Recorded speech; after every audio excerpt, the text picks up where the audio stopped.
Hello and welcome to There's No Business Like, a podcast where friends and industry colleagues explore topics and interview leaders in our industry of professional theatrical touring. Hello, everyone, and welcome back to There's No Business Like. I'm Katie Miller with Michigan Maven Creative Associates, and I'm here today with Josh. Hey, Josh Benson, rocking it from Marion, Illinois at the Marion Cultural and Civic Center. Kevin Maynard coming at you from Tallahassee with opening nights. Brian Zelmer from Bardavon Presents. Today I'm in Kingston, New York. Excellent. And my gal pal Danielle was not available today. She is busy with shows at her venue, so we are going to record today without her. So today we are going to talk about something that we haven't really talked about a lot before, and going to have a little bit of an education moment and then some discussion. We don't have an interview for you today, but we are going to talk about federal policy that is impacting the arts. So today we are recording on Friday, February 7th. By the time you hear this, things may have changed. So please keep that in mind. The last few weeks have brought a lot of changes in federal policy that is going to impact the arts in some way, shape, or form. And this episode really is on policy, not on politics. And we want to acknowledge that it is often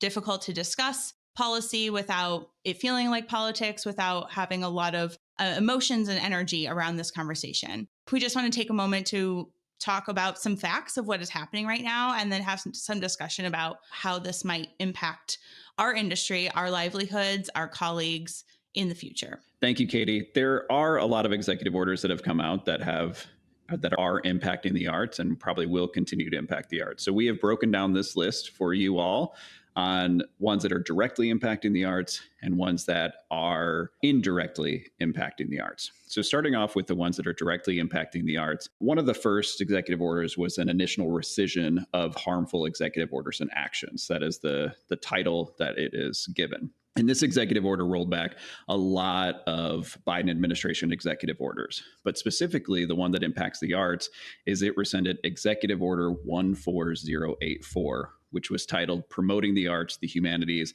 and Museum and Library Services. Now, this executive order was intended to provide equitable access to the arts, but it also directed the arts, the humanities, the museum, and library services to be integrated into strategies, policies, programs that were focused on economic development, well-being, and resilience of all communities, but specifically it focused on those that have been historically underserved.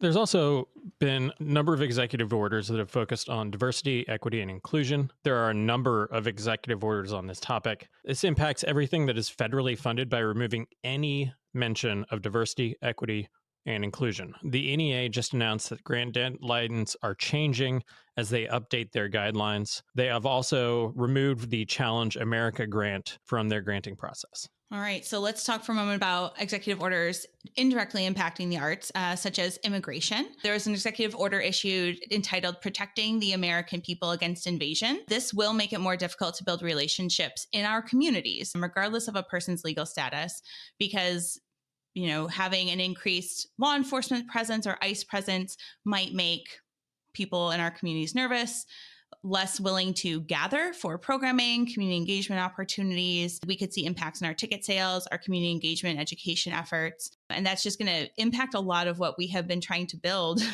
in those areas in, the last 10, 15, 20 years. I think there were a number of conversations, especially while we were at WA, about really connecting more with Hispanic communities there and Indigenous communities there. And I think that this may really affect that as well. Touching back to the initial rescissions of harmful executive orders, it also revokes Executive Order 13988, which prevented and combated discrimination on the basis of gender identity and sexual orientation. It removes pay transparency and equity requirements for federal workers. Larger organizations, it sets the tone, and many take their cue from the government, which means it will trickle down into arts orgs as well. This also removes the requirement for executive employees to commit to an ethics code and not accept gifts from lobbyists. Also, Josh, this affects the LGBTQIA+ community. Federal agencies have been directed to remove all statements, policies, regulations, forms, communications, and other internal and external messages related to LGBTQIA+ equity and work with the LGBTQIA+ people and communities.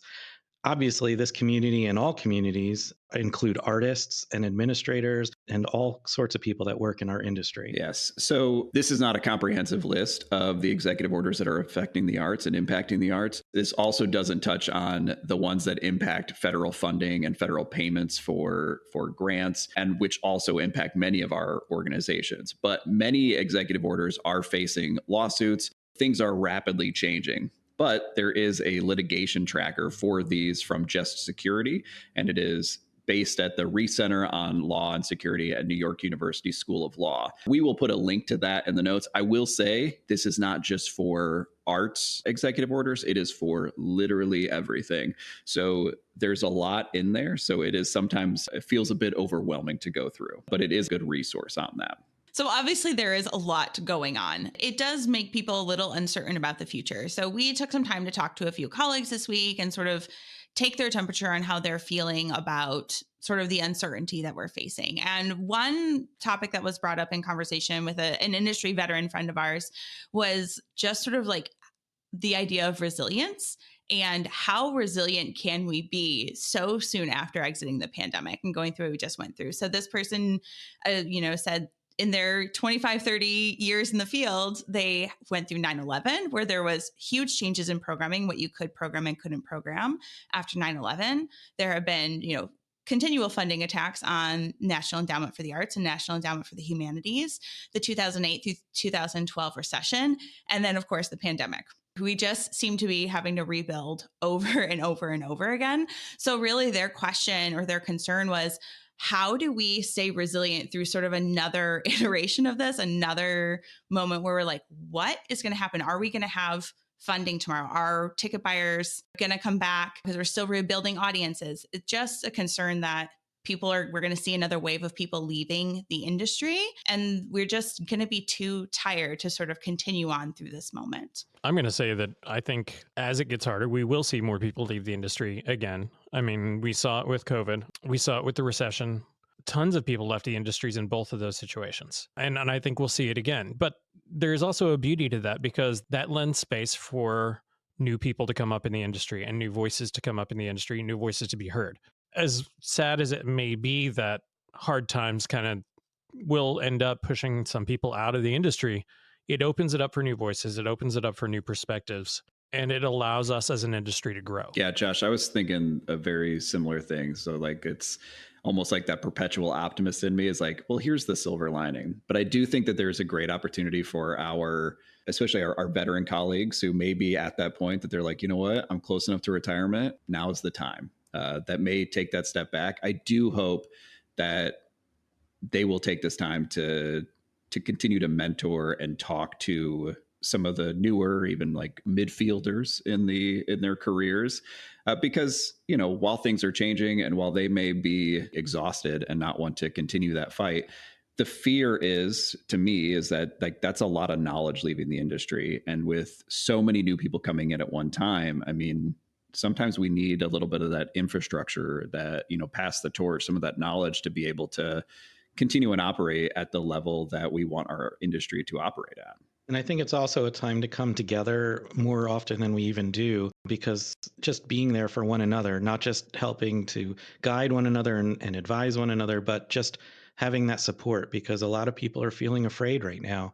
And that's something I go to a lot of community events in my new position here with Bardavon, and in the city, we're constantly asking our neighbors, how can we help and support you during this time? And they basically said the main thing is just not to give in to that fear, not to show it publicly, but obviously everyone's feeling it. So it's important to have those spaces where you can get together and help comfort one another. And that's just as important right now. I also would like to take a moment to acknowledge that for our veteran colleagues who, like I said, may be at that retirement point, or maybe ready to do something different because they're exhausted, they've been doing this for a long time and sort of constantly fighting this fight. I just want to say it's okay. Like, it's okay to prioritize yourself and maybe go, you know what, it's time for somebody else to continue on and do this. But please pass on the playbook before you go. Like, yes. like to the point before, this it's something that we always are fighting for recognition of the arts and funding for the arts. And we have gone through a lot of trials and tribulations as a field. And that knowledge of how to navigate it is so invaluable. What sort of programming works during this moment? How do you talk to donors? How do you talk to sponsors? How do you, follow the legal guidelines to make sure that you're within the parameters so you can still qualify for grants and funding and those sorts of things. So like that knowledge is so valuable. We don't want to lose that necessarily either. Somebody should start a podcast that like tells people stories of how they navigated the industry through an interview format, possibly. Josh, we already have too much going on with our podcast. In all reality, like we really did start this podcast with that in mind because we saw what happened during the pandemic and we said we need to capture more of these stories, more of these voices, and more of this institutional knowledge. And that's part of what we're doing now. Like with this episode, we're kind of documenting exactly where we're at in the field and what's affecting it in the field right now. And that is a part of that comprehensive knowledge and part of that we focus on to try and answer part of this problem is we don't want to lose all of this industry knowledge. And to that end, Josh, we don't have the answers.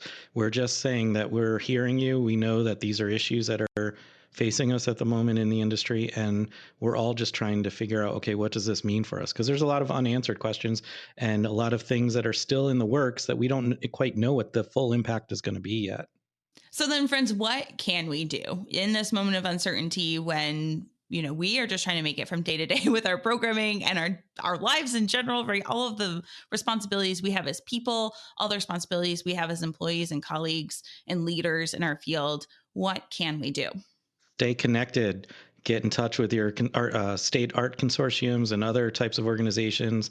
Get involved with Americans for the Arts. Get involved or connect with and sign up for newsletters and those sorts of things so you can stay educated and up to date on things and knowing what people in the industry are doing actively to try to help us. An organization, one in particular that has had their entire focus be on congressional lobbying is NEVA. And so NEVA is very active within this space. So it would be good to keep connected through them. But any other organizations as well, be connected so that you can have conversations and so that you are connected to others and know that you're not the only one going through this right now. I would also add to that now is the time to lean into your organization's values and mission. We know from experience that that's what speaks to your donors. That's what your donors like. That's what people are coming out to see. So keep leaning into that and remember that now's a good time to focus on that. The other thing I would also add is take care of yourself. Remember to give yourself some grace and some self-care and, because you can't be there and you can't continue to carry this burden alone. So you've got to take care of yourself. You got to talk to colleagues. And some of that's, from what we've already said is connecting with those agencies and letting people know that you're not in this alone, but don't forget yourself. Yeah. And to that end, I think critical and strategic thinking is really imperative to this moment and moving through any sort of programming or funding crisis. In thinking about who are we talking to and who are we reaching out to and caring for, our development teams, I think in particular, are going to need more support than ever. They already are perhaps the hardest working people in show business and are really unsung heroes, and their jobs aren't going to get any easier as we move forward. So I think, extra love and care and support towards our development folks and those that are really engaging in community and doing the storytelling. This is where we get creative with our storytelling, lean into our values, lean into making the case for why the arts matter. We need to rally those donors, those sponsors, ticket buyers to get them to support the arts really no matter what, because the arts are here for everybody in the, no matter sort of what is happening in the wider world, the arts are here for us all because the arts bring joy. The arts bring people together. The arts gather us together in our humanity, like our joint humanity. And there's really, for me, nothing scarier to those who want to sow division than people who are linking arms in song or dancing in the streets enjoy or gathering in a theater to see Cabaret or Wicked or Fun Home or Fences. We find community in the art that we bring to our actual physical communities. We create community out of people and out of ideas, and we shouldn't lose sight of that in this moment. Well said, Katie. And now's a great time to remind everyone that this isn't the first time that the arts and humanities have come under attack. It may get exhausting and stressful at times as funding shifts, but just as a reminder, you're not alone. Friends, we thank you for tuning in today. We'll have some links in our show notes to the litigation tracker, as well as some other resources that have come out in the time between we recorded this and the time that it airs. So hang in there, keep fighting the good fight, and we'll see you next week. All right, everyone. Thanks for listening to There's No Business Like.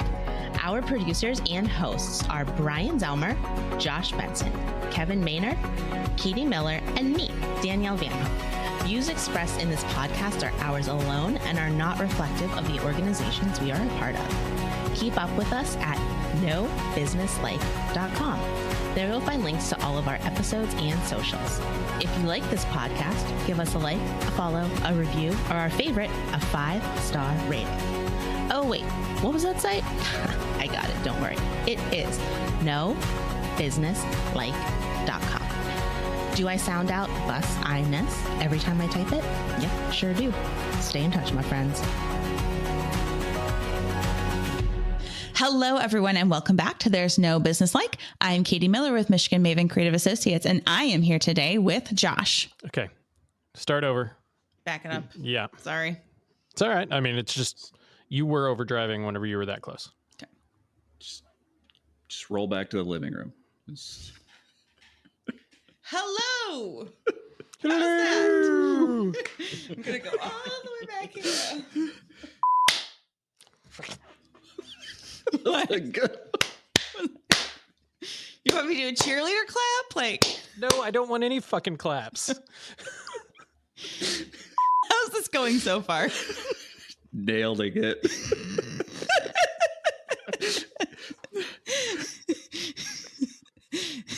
Okay, let's do this. Serious. All right. So for today's conversation, we are doing back something. up. That's good. Just throw it. The mic is all the way over here. Good enough? Yeah, it's too far now. Damn it. One more time, Brian. Kevin, I just started daydreaming. Is this a comprehensive list? So this is not a comprehensive list of executive orders. And for those who are just listening to this in the audio format, I'll let you click on my voice. It's https:// that's 2 forward slashes www. I'm not going to go through that whole thing. It's super long. Sorry, I had to step away for a minute. Kevin, I forgot. Was that a comprehensive list? I mean, the best answer I have for most of you is a glass of bourbon, which I highly recommend. Do you have a particular one? I have many particular ones. And Kevin worked really hard at putting together a comprehensive list of all these EOs, as the kids call them. And so we'll have those in the show notes. Yeah. It's going to be comprehensive. Yeah, it's going to be the longest show notes we've ever published. I just lost the fucking document. Oh, man. Do you want me to put it in the chat? You want me to send you 27 more emails? Hey, could you guys? I just need my comprehensive list. Damn, no, we basically already said all this, so now I have to wrap it up in a different way that wasn't in my outline. Damn you all. Okay. Well said, Katie. Well said, Katie. End episode. Well said, Katie. Well said, Katie. Well said, Katie. Well said, Katie. Hey, do you need me to clap? So you know. Yeah, where let's do that. Just okay. We're good.